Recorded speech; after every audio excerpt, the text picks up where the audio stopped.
Bienvenue, mesdames et messieurs, à ce journal de ce samedi 22 janvier 2022, dont voici les principaux titres.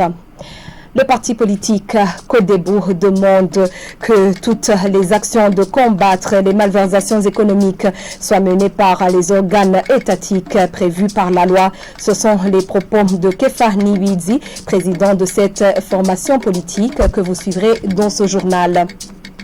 Les arriérés de salaire pour les enseignants vacataires de la province de Bubanza vont être régularisés jusqu'au 30 courant. Ce sera après la finalisation des listes. C'est ce qu'indique le directeur provincial de l'éducation dans cette province. Voilà pour l'essentiel. Tout de suite, les détails.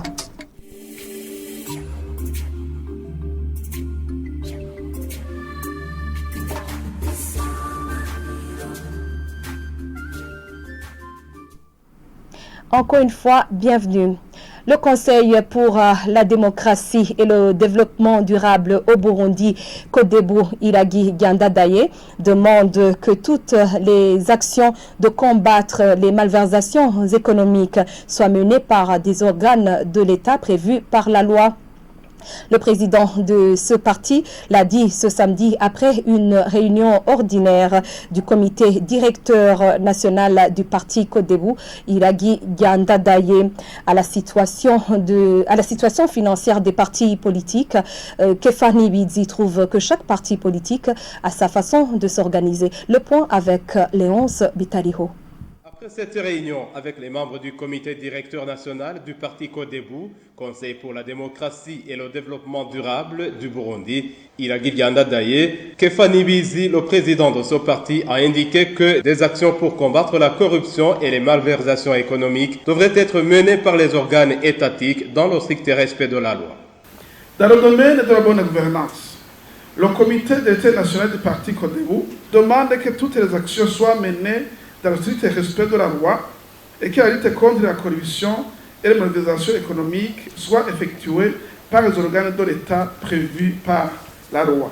La population devrait être régulièrement informée de l'état d'avancement des enquêtes sur les grands dossiers, comme le dossier relatif au barrage d'irrigation sur la rivière Kajeke et celui relatif au barrage hydroélectrique de la rivière Manda, ainsi que d'autres. Kefa Nibizi fait savoir que le comité national du parti Codebu est préoccupé par le chômage au sein de la jeunesse qui devient de plus en plus endémique. Dans le domaine social, le comité directeur national du parti Codebu recommande que la plupart des élèves suivent un enseignement technique adéquat leur permettant une autoprise en charge à la fin de leur cursus scolaire. Un enseignement technique ou artisanal de courte durée devrait être organisé sur chaque école fondamentale au bénéfice des élèves qui n'ont pas pu suivre l'école post-fondamentale afin qu'ils puissent mieux s'organiser dans la vie quotidienne. À la question liée à la pauvreté au sein des partis politiques qui pourrait freiner leur fonctionnement, selon du moins la récente déclaration du président du parti FNL, Kefa Nibizi a pour sa part précisé que chaque parti politique a sa façon de s'organiser.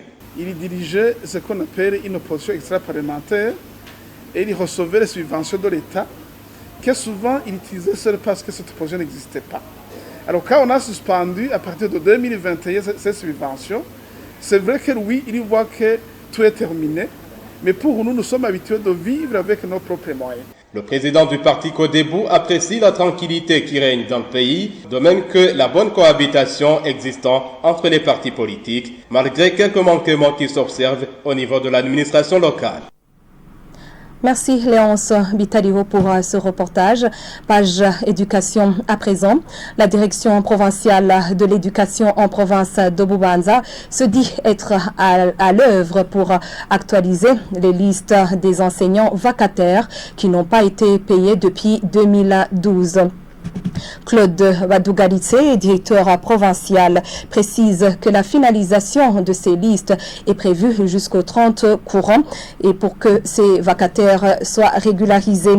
Ce responsable de l'éducation en province Bubanza indique aussi que les communes, en collaboration avec les parents de cette province, se sont mises ensemble pour payer les enseignants vacataires qui appuient pour pallier aux problèmes d'enseignants. Suivez à ce propos Claude Wadougaritse, directeur provincial de Bubanza dans le domaine de l'éducation. Dans la direction provinciale de Bubanza, mais aussi comme dans d'autres provinces, il y a des vacataires qui ont travaillé de 2012 jusqu'en 2021. Mais le ministère de l'Éducation et de la Recherche scientifique nous a envoyé très récemment une note nous demandant donc de donner les données actualisées de ces vacataires jusqu'au 30 janvier pour que ces vacataires puissent avoir leur montant. C'est-à-dire que cette situation va trouver une solution dans les meilleurs délais. Au niveau de la commune, ils ont quand même constaté ce manque criant de personnel et enseignants. Ils ont quand même mobilisé les intellectuels de leurs communes respectives afin qu'ils puissent aider dans l'éducation de ces enfants. Et ces bénévoles se sont présentés. Et alors, du fait qu'il s'agit de bénévoles, quand même les communes ont essayé de s'organiser pour que ces bénévoles puissent avoir quand même un petit montant pour les encourager à travailler d'une façon responsable. C'est-à-dire par exemple dans la commune de Manda a investi une somme de 15 millions par année scolaire pour le paiement de ses enseignants volontaires. Et même donc au niveau même des parents, on a quand même organisé aussi des parents dans toutes les écoles pour qu'ils puissent aussi contribuer dans le paiement de ces enseignants bénévoles. C'est-à-dire que tous les élèves de cette commune payent entre 800 et 1000 francs quand même pour qu'on puisse couvrir toutes les dépenses prévues pour payer ces enseignants volontaires. Les négociations entre le gouvernement et les sociétés minières qui ont été suspendues vont bon train. Ce sont les propos du porte-parole du ministère en charge des mines. Il indique que la reprise des activités de ces compagnies qui ont été suspendues pourront reprendre à la fin du mois de mars, comme l'indique Léonidas Sindaïgaya, porte-parole de ce ministère. Une mesure du gouvernement qui a suspendu l'extraction des minéraux pour revisiter un peu les différents textes qui étaient utilisés pour constituer des contrats gagnant-gagnant, car il a été constaté que les minéraux, les ressources minières que le bon Dieu nous a réservées dans ce pays profitaient plus aux sociétés minières qu'au Burundi. Alors le gouvernement a suspendu